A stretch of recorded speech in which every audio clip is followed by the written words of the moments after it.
Hello everyone and welcome back to my channel.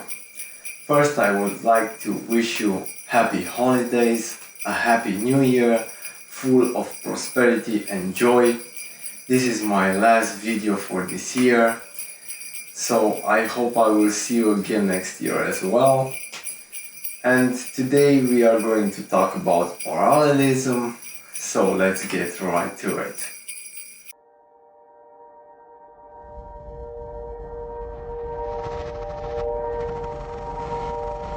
I've put together a presentation for you in order to better explain the parallelism concept. We have first the symbol for the parallelism. This is how it looks like, so if you see the symbol on drawings, know it is a parallelism. Then we have a definition. Parallelism is the condition that a surface or a line is equidistant from all points of a plane or a reference axis. And we have the types of parallelism. First type of parallelism is the deviation of two lines situated in a plane. Like how we see in this example, we have the datum as the line of the cylinder and the tolerance feature as the line of the cylinder from above.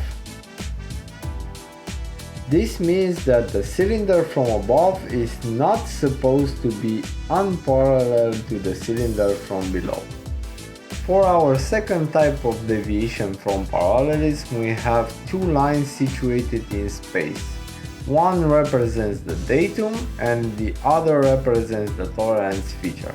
For example, we have the tracks of a railroad. Of course, you will not measure something like this on a CMM, but who knows, right? Or maybe you work in a calibration lab and have to measure parallel gauges. Third type of deviation from parallelism is a line to a plane, where the plane is the datum and the line is the tolerance feature. We can take the example of a TV, where the base of the TV is the datum and the edge of the top of the TV is the tolerance feature. The next deviation type is a plane to a line, where the line is the datum this time and the plane is the tolerance feature. And we can see here the example. And the last type of deviation from parallelism is a plane to another plane. Here we can have many examples, like blocks of all sorts, wood, concrete, steel. We can have tablets, smartphones, and so on. Notice that all types of parallelism deviation have something in common. They have to be related to a datum. This means that we have finished with geometrical tolerances that were not related to datums, and now we will talk about the ones related to them. For the parallelism, the tolerance zone represents the maximum allowed value of the parallelism deviation. Like we see in this picture, this plane is the datum right here, and this plane is the tolerance feature. These two planes above and below it represents the tolerance zone, highest permitted value and lowest permitted value. If all points from the plane are within the tolerance zone, like we can see here, the points,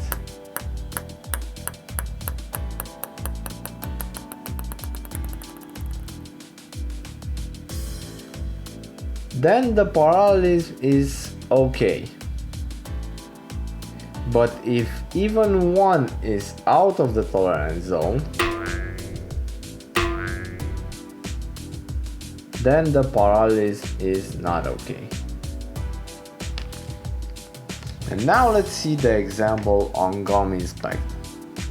Okay, so here we are in GOM Inspect with the training part from GOM once again, and we can see in the drawing that we have a specification of parallelism on this plane from letter M to this plane, which is datum C. Okay, so first let's take our planes.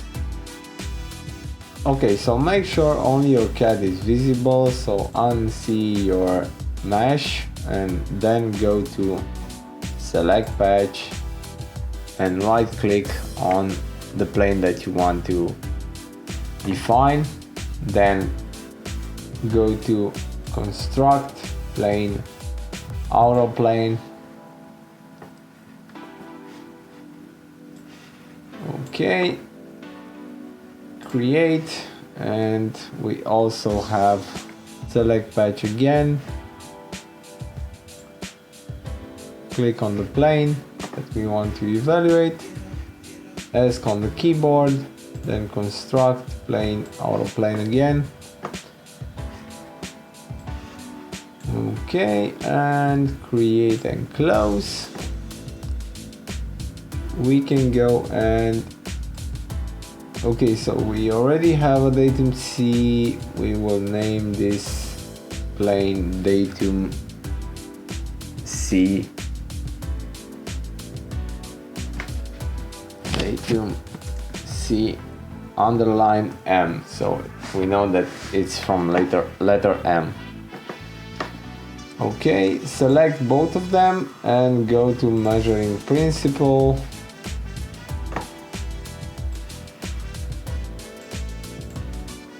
And select fitting element.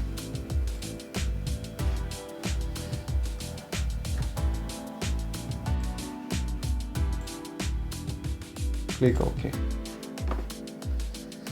Okay, now to inspect the parallelism of plane 2 in regards to datum C, we have to select only plane 2, go to inspection, go to check GD&T, parallelism,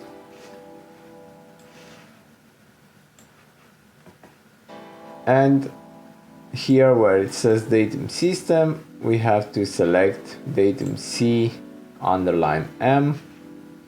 Okay, let's see the tolerance, 0.2. Okay, so it's 0.2.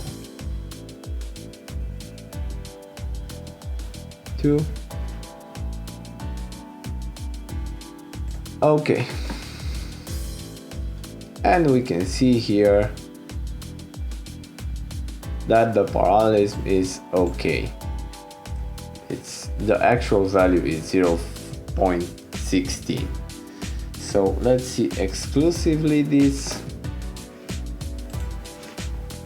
Okay, so let's say for example that we have a tolerance of 2.5, so you can see the planes, the tolerance zone, the maximum allowance and the minimum allowance for the plane. Okay, and here we have it, so it's okay. But now let's make another example. Okay, so let's say that we want to check the parallelism for this plane in regards to, let's see, where is datum C? No, datum B. Okay, in regards to datum B. So go to inspection, go check GD&T and select again parallelism. Oh, sorry, we have to select plane 2. Okay, so go to plane 2, go to inspection, go to check GD&T, parallelism, and now select again in the datum system, select datum B. Leave it 0.2 and select OK. So as you see, we have a deviation of 2.96 millimeters on the parallelism. Why? Because we have here on this plane, we have an inclination from this plane. So we can see this on the drawing. So you see here from this plane we have 94 degrees, but from this plane we have, I don't know, like 3 degrees or something like that. So that's why the parallelism will not work on an inclined plane in regards to a datum that is straight. So let's see exclusively this right now. Let's see the parallelism again. Okay, so it's this one. Okay, and you can see here, this is the tolerance zone. So notice that the tolerance zone now is straight and the plane is actually inclined. Okay, let's see again and set here 2.5 millimeters so you can see better. Okay, so this is the tolerance zone and this is the plane. This is the tolerance feature. Notice that it gets out of the tolerance zone on this side and on this side. Okay, that's it.